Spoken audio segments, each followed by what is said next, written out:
Speaking of growth mindset, as a kid, year after year, I remember looking back and being amazed by how much has changed. Back then, I couldn't really pinpoint the exact words, but now I recognize the changes as wisdom,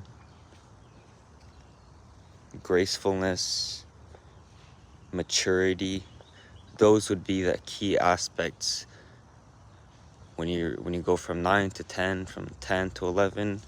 And I remember being so amazed by this change every year. The growth that I can't ever let this go. I can't become stagnant.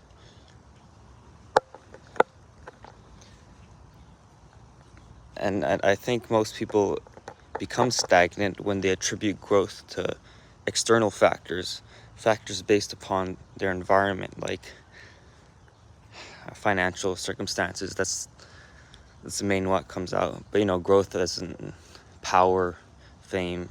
You get the gist, right? Lust.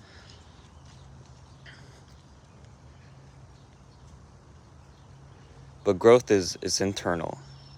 It's looking at yourself and realizing the changes in your character that have happened over time.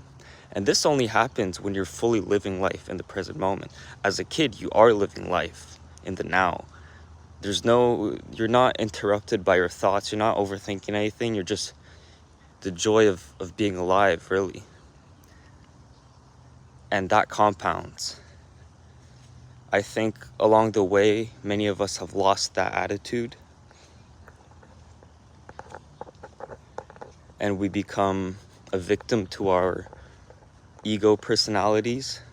So I think getting out of that and finding the joy we once had as kids, that would naturally lead us to a growth mindset. And ultimately, even if you grow to the point where your intellect becomes that of a genius, growth is the pursuit of truth. And truth, in the most ultimate sense, is way beyond any intellect or mind. So that's it. Hariom.